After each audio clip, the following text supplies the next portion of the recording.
Steve Kim for UCN Live here with Abel Sanchez, the trainer of Gennady Golovkin. One simple question. Given the fact Dominic Wade is such an unknown, anonymous opponent, has motivation been any issue for your fighter? No, because he's an unknown commodity, let's just say, and there's very little tape on him, it's kind of scary.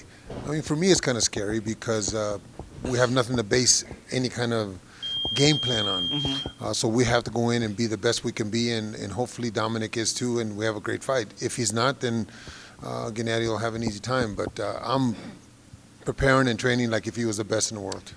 When you punched up highlights on YouTube or you watched DVDs, what were your thoughts on Mr. Wade? I only saw the Sam Solomon fight.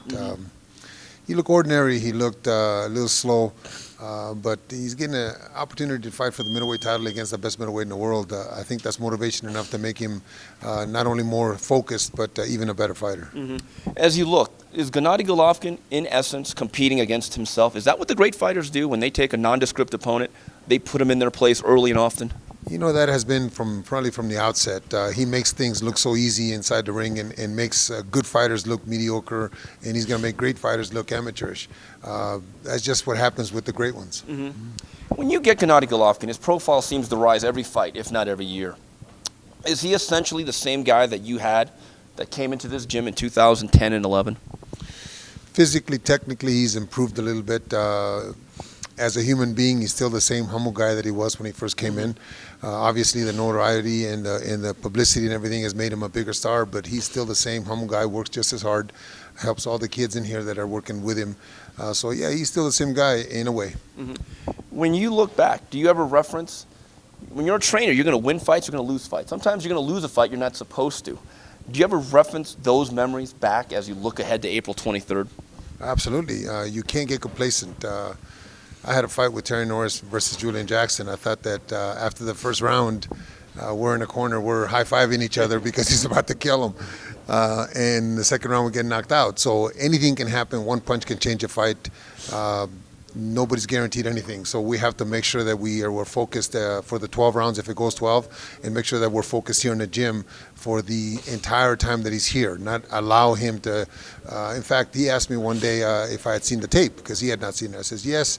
He says, but I really don't want to show it to you. Really? I said to him, yeah, because we need to prepare. And I showed it to him anyway, but I don't want you to get complacent? Not complacent, just to think that, you know, maybe this guy doesn't belong in the ring with me. Because he's not going to get complacent. He's going to train just as hard, but sometimes mentally you just think, you feel sorry for somebody, you know?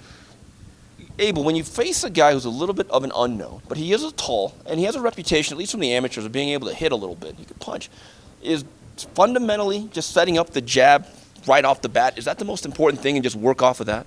Well, let me tell you this, about 4 years ago, Andrew Consul, who was around when Terry Norris was around, is one of the trainers that works out of his gym. Right. And he told me about this young middleweight that had a great amateur career. I had followed him in the amateurs, and I knew that he did have a good amateur career. But for us, the bottom line is just go in and establish what we're going to do.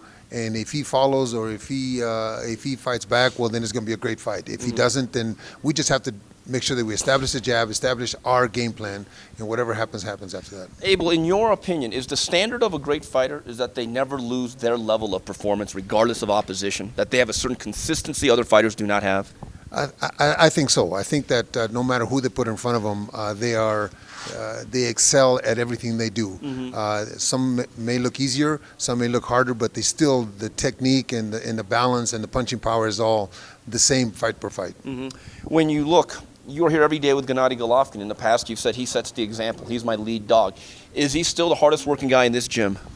He sure is. In fact, just as we're getting ready to start, Mohamedi, one of the guys that's training with him today, asked him if he was going to do the weights because yesterday he took over the first part of the training and he about killed these guys.